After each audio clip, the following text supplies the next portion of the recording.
Hello viewers, today I'm going to show you how to edit outdoor portraits by camera raw filter. So now I'm opening a photo which I want to edit.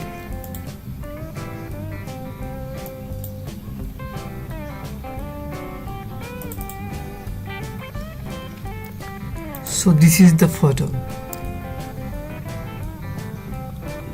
Now I'm going to the filter and camera raw.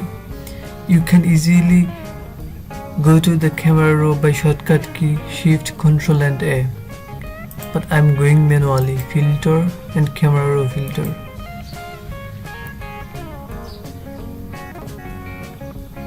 So this is the general interface of the camera raw filter. Here are a lot of options to color correction. So I'm going to color correct it. So here is the temperature. I'm increasing the temperature a little bit to look it like a little bit sunshine.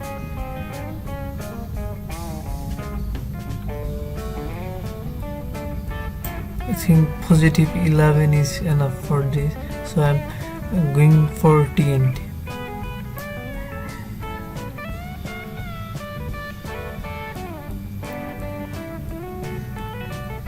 Here positive 9 is enough for tint, and now exposure. I think exposure of this photo is enough. Okay, so I'm not going for exposure, but I'm showing you what the work procedure of exposure. So I'm making it neutral. Now contrast. I think this photo is enough contrasted, so I don't need to use the contrast option. That's why I'm making it neutral.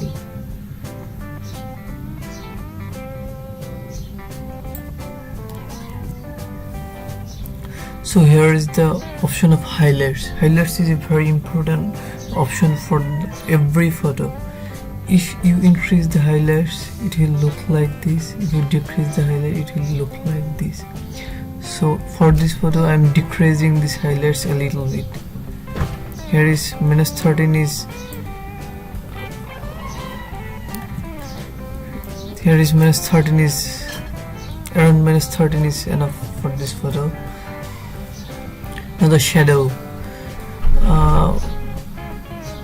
On every photo,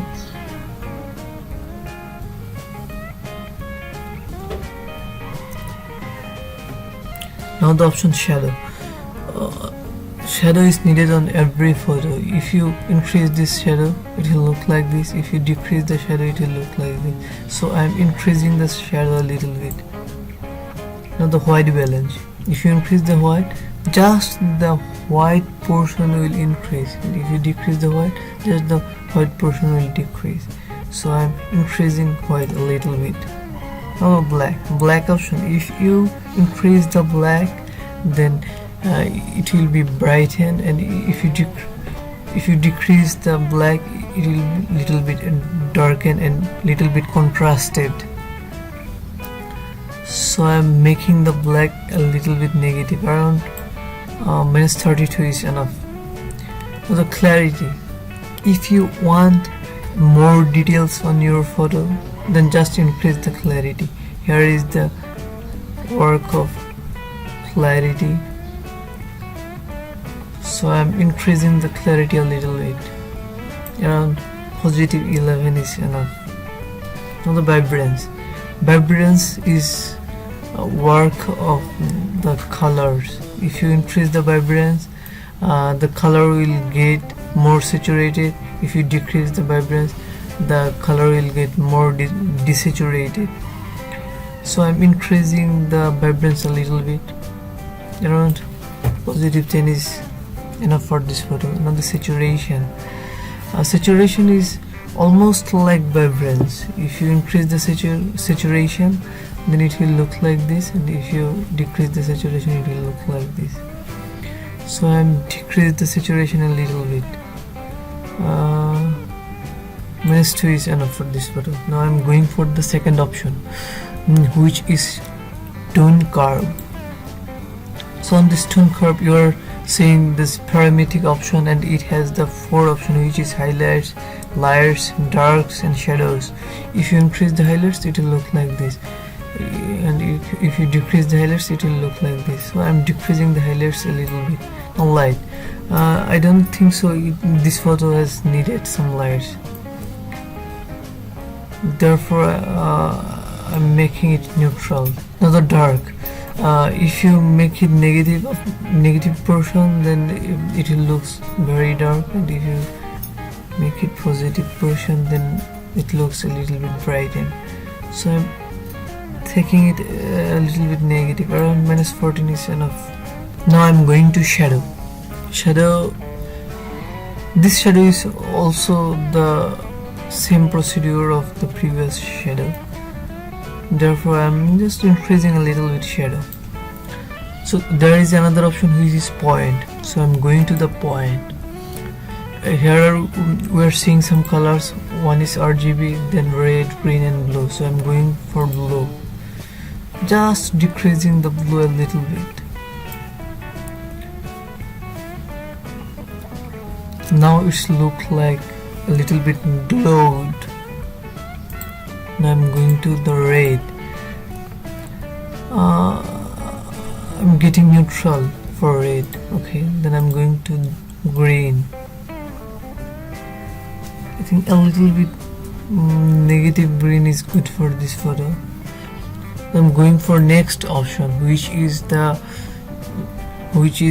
details. If you need more details and if you want to reduce the noise, you can use this option. Actually this photo has no needed to use this option, so therefore I'm avoiding it. The next option is hue, saturation and luminance. So for the first I'm going to saturation, and this photo has the enough yellow portion, so I'm increasing the yellow a little bit. And then the orange, I'm increasing the orange a little bit to getting the proper tone on this face and body, so therefore I have increased orange a little bit. Now the red, so I think red is getting on the hair of this subject, so I'm increasing red a little bit. Now the green option, here are a lot of green, so I'm decreasing the green a little bit.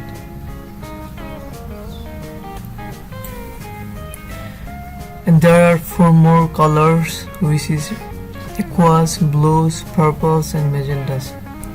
I don't think so those colors are needed for this photo, so I'm avoiding it. Now I'm going to hue. For hue, the yellow,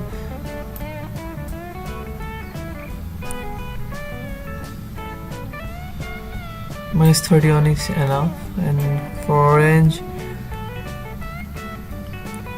-21 looks good.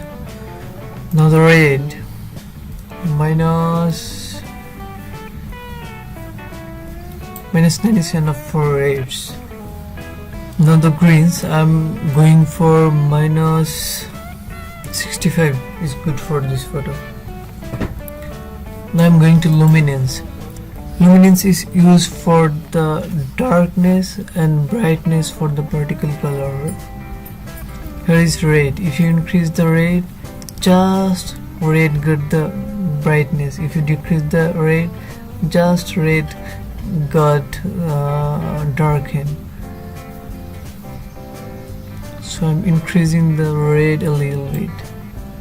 Now the orange. If you increase the orange, then the orange will be brighten. If you decrease the orange, then orange will darken. So I'm getting it neutral. Now yellow. If you increase the yellow, yellow will be brighten. If you decrease the yellow, yellow will be darken.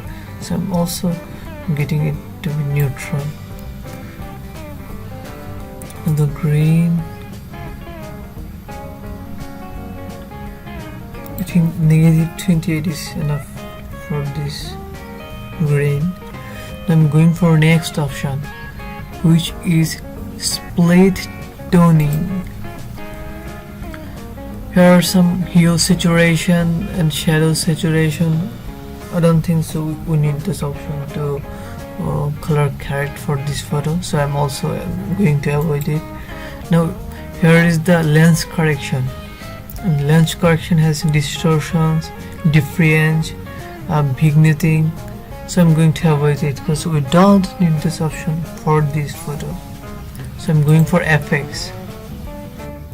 Effects means effects. Effect is very important for every photo, because if you want to vignetting post process on your photo, then you must have to use this. So I'm just decreasing the amount of vignetting to get a vignetting post process on this photo. So I have decreased it around -26 is enough for this photo. Now I'm making the feather a little bit positive. Around 75 is okay. Now the midpoint, I'm increasing midpoint a little bit. Okay, we have done this portion. Now there is a camera. Now here is camera calibration. We don't need this option to use this for this photo. So we have done to color correct of this image. So here is the output of this photo, and this was the before and this is the after. So these are the difference of this photo, and if you need a proper color correction, you must have to use the camera raw filter. It's a very effective filter. So if you liked my video, please don't forget to hit the subscribe button, and please like and comment here about your suggestion and how to make the tutorials better. Thank you.